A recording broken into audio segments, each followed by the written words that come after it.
Today, we're ditching the delivery to make our own pizza pie from scratch. We'll do it all from the dough to the dinner table and share expert tips on making yours the perfect pizza.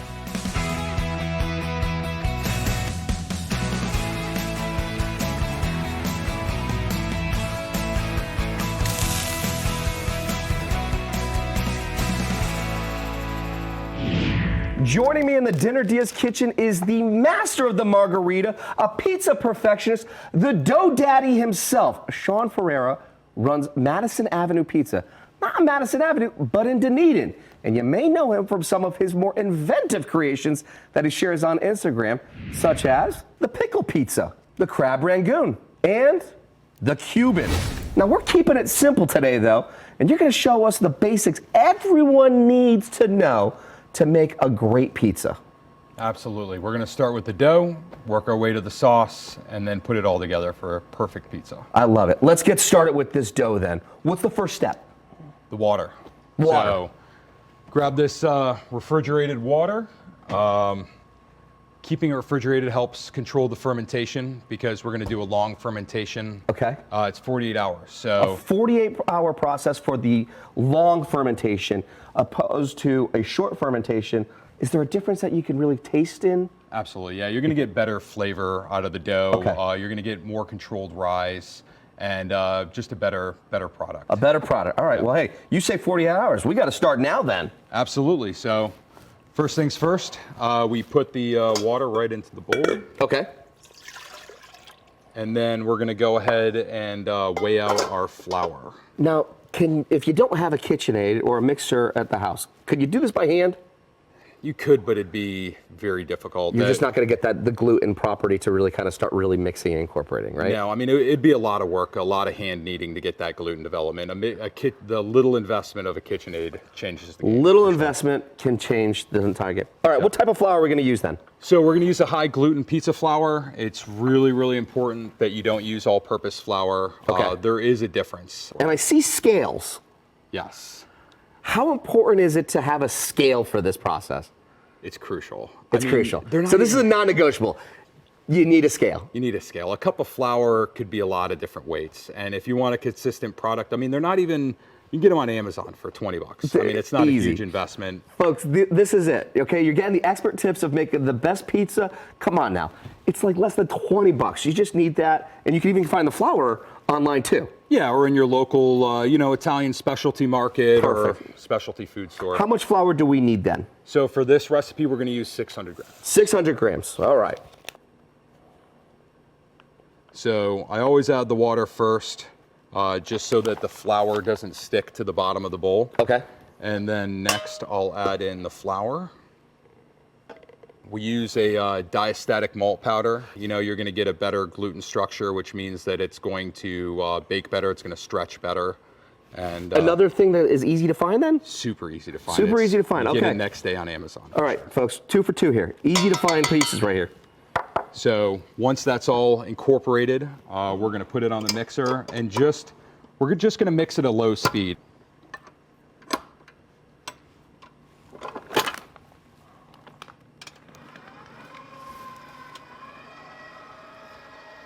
You just want to make sure that all the flour and the water have mixed completely. Now, is the dough hook important? Absolutely, yeah. I mean, it's really difficult to make pizza dough without a spiral hook. The spiral hook kind of pushes the dough down, keeps it from clumping up on the hook. So, and most new KitchenAids are coming as a part of that. It is the whole kit. Definitely, KitchenAid's catching up. They're catching up. They're sending it. All sure. right. So now that the flour and the water are incorporated, the next steps, we would just add in the yeast and continue our mix. Now, to make your own perfect pizza, Sean's sharing his trade secrets with you and everybody else watching, but mainly you, okay? Yes, that's you, my friends. And it's only fair that you go and download the recipe so you can make this for your dinner too. Just head to dinnerdiaz.com, get your phone, and scan the QR code in the corner of the screen, and a link will pop right up. So you can kind of see the dough is starting to come together. You're starting to see a cohesive ball, and it's not just a bunch of pieces, and that's really what you're looking for. Now, how large of a pizza will this make? This will actually make 2 pizzas. Two this pizzas. particular recipe is for 2 14-inch pizzas. I'll take it. I'll take it. As that starts to come together, we add in the salt. The reason we add in the salt second is because if you add in the salt with the yeast, salt actually kills yeast. So, you know, we're just trying to develop the best product possible. So just staggering it like that is going to help with that. The last step that we'll do as it's mixing on speed 1 is add in the oil. And Okay. the same thing as the salt, early oil interferes with gluten development. So we put it in late, right before we switch it into medium. Now as the dough's coming together, after the olive oil and everything's incorporated, we switch it up to a higher speed just for a little bit.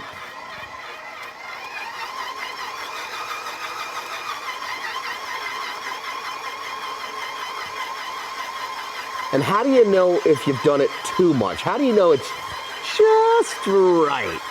You just look at it. You'll see as soon as the dough starts to flatten out and get really smooth, that's where you're getting that gluten development. So you want to just see it smooth out. I mean, it starts to look very smooth and flat, and you'll hear little air bubbles kind of pop as the air bubbles are incorporating into the mixture, and that's when you know it's ready. So it's looking pretty good. I think it's really coming together. You can see it's flattened out. It's nice and smooth, and it's ready to be balled up. It's ready to be balled up. All right. And for this, I'm going to put on a couple gloves just because we're going to be working with olive oil and sticky dough. Sticky dough. No one wants to have the sticky fingers with it. It's just easier. It's easier. So everything should at this point just come cleanly out. The hook should come cleanly off. This dough ball should come just cleanly out of the bowl and be ready to be portioned. Now, how do we portion it? Are we using the scale again to weigh it back out? Always the scale. Always the scale. Always the scale. It's the best. I mean, if you're going to make any kind of bread, it's the best $20 you're ever going to spend. And you don't need a big, crazy, fancy one. I mean, simple products work very well. Very cool. Very cool. All right. So then what are we looking for in terms of now its size and its weight? We're looking for? So this dough ball weighs 1,000 kilograms. We're going to portion into 2 500-gram balls. Okay. So little bench scraper. Just cut it right in half and continue adding to it until we're right there. And then afterwards, there's a lot of techniques to rolling a dough ball. Some people use the counter.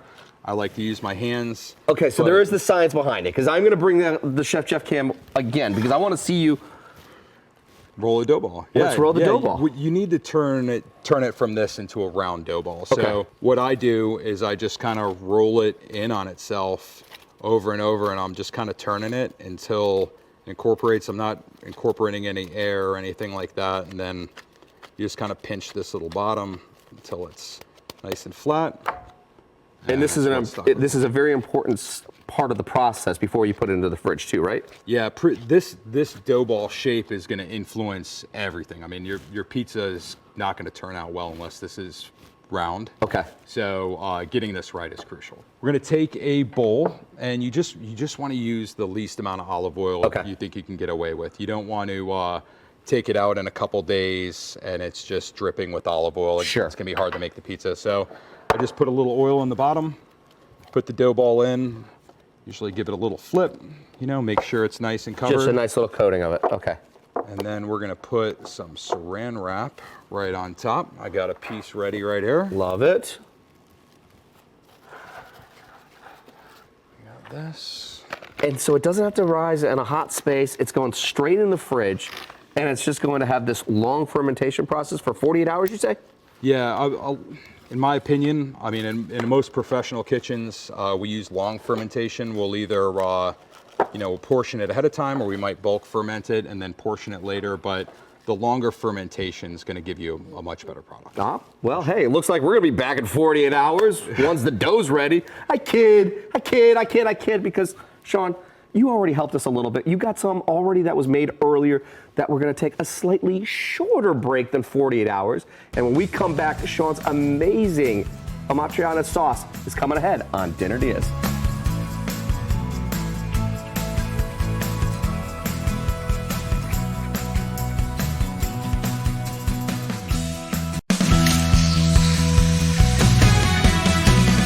Welcome back to Dinner Diaz. Today, Sean Ferraro is with us from Dunedin's Madison Avenue Pizza to make, well, pizza. But not just any pizza. He's sharing his tips for making the perfect pizza. Before the break, we did our dough. Just a little flour, water, yeast, salt, olive oil, and diastatic malt powder. So if you missed it, you can watch the show again on our website and you'll see why it's so important to include in this recipe. Now we're making a sauce, which sounds really complicated, but you promise us, and you pinky promise. I promise. It's not going to be complicated. No, Cool. That's all it is. And that's the beauty of it, is that it sounds really fancy, it sounds complicated, but it's something that anybody can make very easily. So what's it called? It's called Amatriciana. Well, ours is called Nduja Matriciana because we put in a little Nduja, which Come on now. gives you a little smoky, little spicy. The backbone of the sauce is guanciale. So guanciale is a type of cured pork. It's on the fattier side, but a lot of that renders out into the sauce. And it has this unmistakable savory umami flavor that it's second to none. And then we also have another star that's going to be added to this. We love Calabrian chilies, and this Calabrian chili salami is called Nduja, and it has just a little bit of heat, a little bit of smokiness, and when you put it in the sauce, it melts in there, and it just gives it another depth of flavor. So we're just going to put a little bit of olive oil in the pan, just to keep the guanciale from sticking. Okay. And then we're just going to put the guanciale right in the bottom. Isn't that like the most incredible sound when you just hear just that little bit of sizzle just happen right there? Oh yeah. It's just like kind of gets you like excited. As the guanciale just kind of cooks, just kind of keep it rotated so it doesn't burn. So the guanciale is starting to brown and render down. It's looking absolutely beautiful. It's looking really absolutely good. Beautiful. You can see that sauce start to develop at the bottom there. Absolutely, and all just that caramelization of just all of that fat starting to render. You're just getting beautiful color from it. Yeah, and the smell. I mean, this is like it's everything. The best smell. Everything. It's the best. We're just gonna give it another second, and then we're gonna pull it out and cook the rest of the dish. So I'm gonna use a slotted spoon. You want to leave all the drippings and everything in the pan because that's going to be the backbone of everything else. Yeah, you worked so hard to be able to bring all that flavor together. Exactly. And we're not sending the guanciale away. We're just going to kind of put it to the side. It's just got its own little purpose. It's just like, hey, you jumped into the party, you come out for a little bit, you're coming back in. It's going right back in. That's for sure. So. But it is just layering of flavor. That really is at it's got its purpose. That's it. We're just going to take our time to develop these flavors, and the result's going to be awesome. So after the guanciale, we're going to just put in some medium diced onions. Nothing too fine, just a normal onion. We're going to let those just kind of saute down in the bottom there. And again, another bit, because now it just has all of just that fatty flavor behind it. It's just like taking on, and you can see all of it coming together. Oh, it's so beautiful. For Sean's perfect pizza, we have all his tips in the recipe, which you can follow or print on our website right now. DinnerDiaz.com. Scan that QR code to get right to it. And look at these onions starting to come alive here. Now, what are you looking for? You're just trying to soften them a little bit? Are you trying to caramelize them? What's the ideal scenario here for these onions? Just want to cook them till they're softened and starting to be translucent. Okay.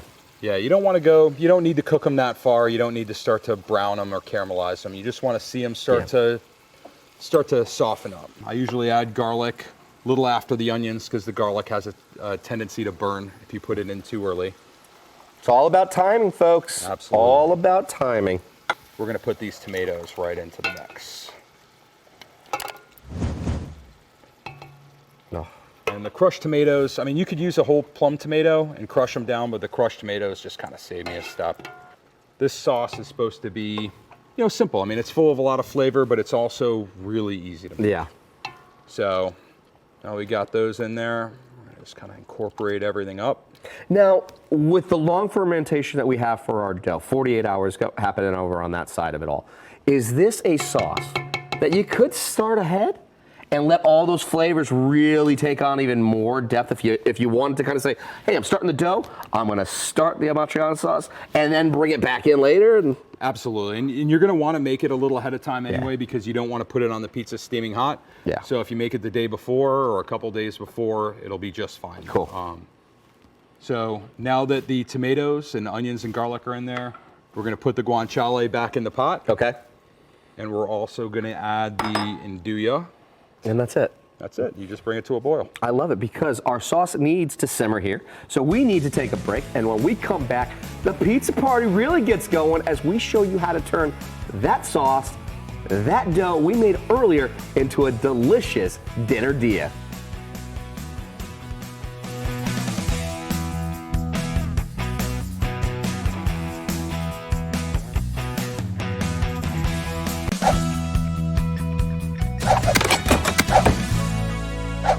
Welcome back to Dinner Dias. On the menu today, the perfect pizza, thanks to this man, Sean Ferraro from Madison Avenue Pizza in Dunedin. Before the break, we made his nduja Amatriciana sauce, which was a whole lot easier than it sounds, as I'm already tongue-tied already from it all. But it's a tomato sauce that is now to the next level because we added so much incredible flavors. Can I go for like a little taste test on that one here? Definitely. We didn't get to even do that piece here. It's got a beautiful smokiness behind it, little bit of heat from the nduja, but it's balanced. You can taste everything that's going to be happening to it there. It celebrates so much of just the sweetness behind the tomatoes, but all these flavors really shine in itself, which is going to go very well with this pizza because this dough has been fermenting for 48 hours since this was your recommendation for a slow fermentation. Absolutely, and look, it's just perfect. I mean, it's expanded. It's nice, it's soft, you can see the gas bubbles. It's definitely ready for baking. It's pizza time. It's ready to go. All right, let's stretch this bad boy out. Absolutely. So I form a little crust. I mean, and there's a personal preference. Some people even roll it out. I mean, it's whatever you like. So we'll just kind of degas all those bubbles. Now, I gotta ask you, are you a throw it in the air type guy? Are you gonna just start really kind of just bring it up and just be like, hey, I'm the pizzola over here? Yeah, if you don't mind me getting a little flour. I'm ready for it. I mean, like, let's see this. Come on now. So go with that, man. As we stretch it out, gotta be careful. I don't want to overstretch it, and we're just gonna.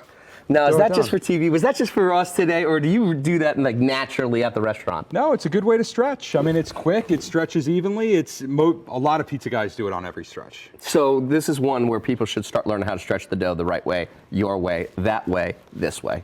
Absolutely. Come on now. So next is the mozzarella. So this is a upside down pie. We put the mozzarella on first. Okay.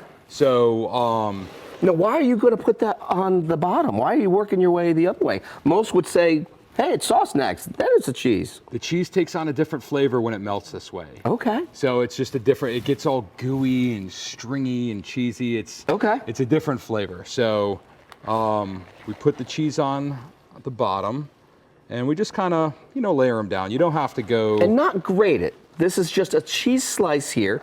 And what type of, what are we working with here? Just normal mozzarella. So this low moisture? Low moisture whole milk mozzarella. Okay. Yeah, just on a deli slicer, just slice, a reasonable cheese slice. I mean, this would work with shredded.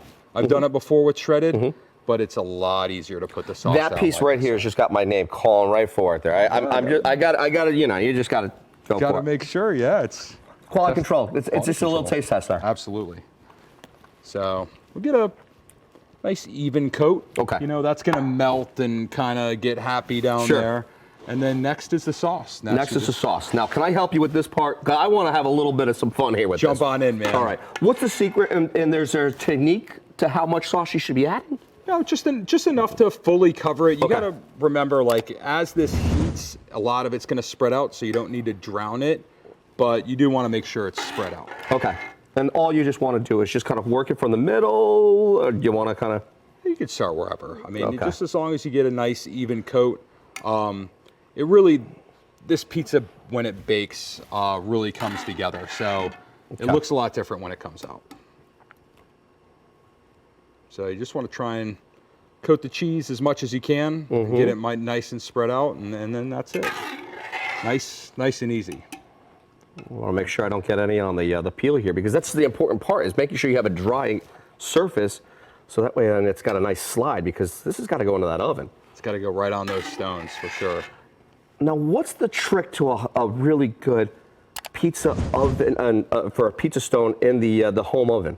I mean, you really need a good hot stone. You're just not going to get the crust the way it should be without it. Yeah. And you know, you got to practice your technique, man. There's a technique to getting this off the peel. And that's just going to bake for how long?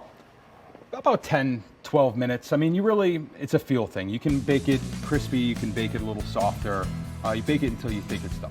Perfect. Sounds like a plan. Our perfect pizza is in the oven, and when we come back, we taste and give you our verdict ahead on Dinner Diaz.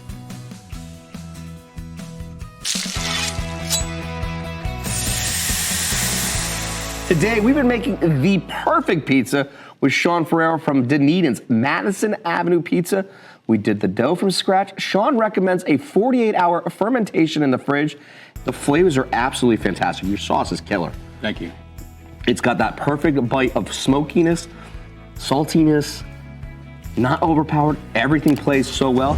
Yep. Thanks again to Sean Ferraro. A link to Madison Avenue Pizza and their Instagram account, where you can see all their famous weekly specials, is at dinnerdiaz.com, along with the recipe from today's show. I'm Jeff Philbin. Thanks for watching. See you next time for more Dinner Diaz.